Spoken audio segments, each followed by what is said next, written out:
Okay, so I just put the wheels and tires back on after doing that little modification to, where is it, inside here, for the clearance on the sway bar.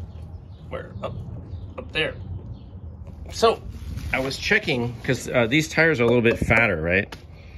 These are the 255/60s, which are a little bit bigger. So I decided to check, can I do this with one hand? I decided to check the steering clearance. And this one, the driver's side is good. So we have clearance there. And we have clearance here. Looks pretty close when it comes by, but it's fine.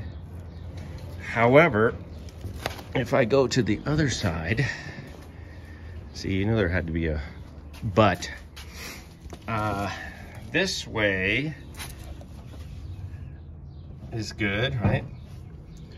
But when I turn it to the right, to the left,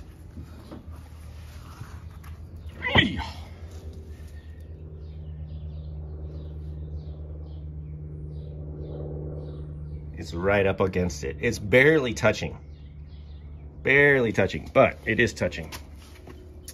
And everything's good on the inside. So what I need to do, so that tells me that this wheel is a little forward, or the front is a little back. No, I mean, all I can do is control this.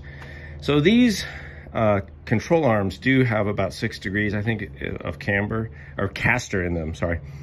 So they do move the wheel slightly forward. However, you can move the whole thing back. So what I would do here is I need to take maybe a spacer out of here and maybe add a spacer back here so that this whole thing tips, you know, this way, and thereby, since this is the two points out of 3, it would go ahead and move, you know, the ball joint towards the back. So I guess I'm gonna go ahead and do that. Why don't I just try that right now, and we'll see what happens. And then hopefully, you know, the car is alignable if I do that. I mean, that's part of the alignment, but I guess, you know, I mean, I can't even really drive it the way it is, so it's gonna have to move back. So I'm gonna try taking a spacer out in the front position, and we'll be right back. All right, so now it's just barely touching, but that was with just taking out this spacer, which is very tiny. So let's see what we got up here. So we do have, I'll call that a medium, and then there's 2 mediums over here. So I guess I could go ahead and take this out.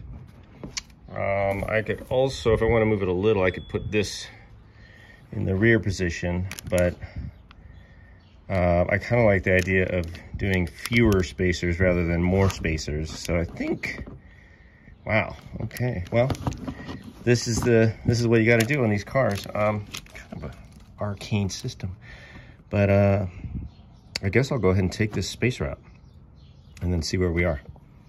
Okay, well, that clears. However, so that spacer was this big, a little bit bigger. It clears. However, will it clear when it goes back down on the ground?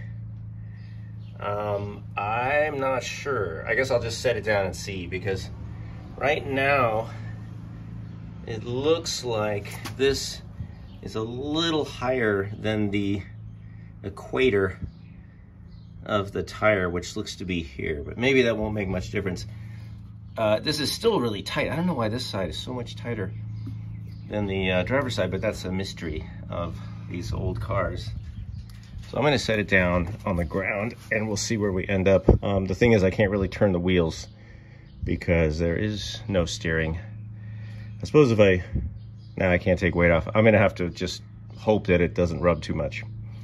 And maybe I'll add another spacer before I try to drive it to the actual alignment guy.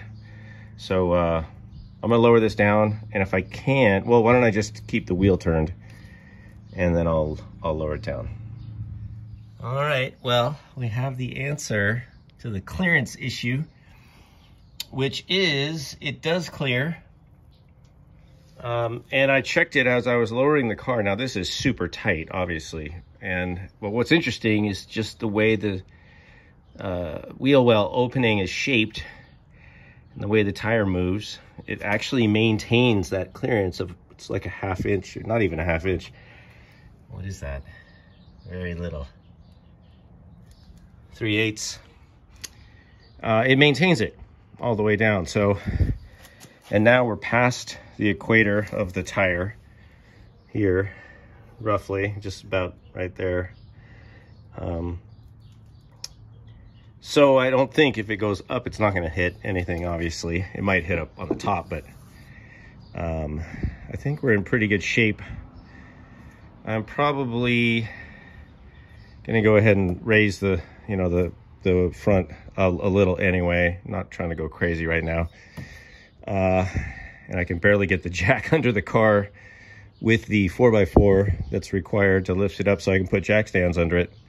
Anyway, I'm gonna leave this for now, and I actually can turn the wheel with the car with the weight on the front. It's hard, but I can just muscle it.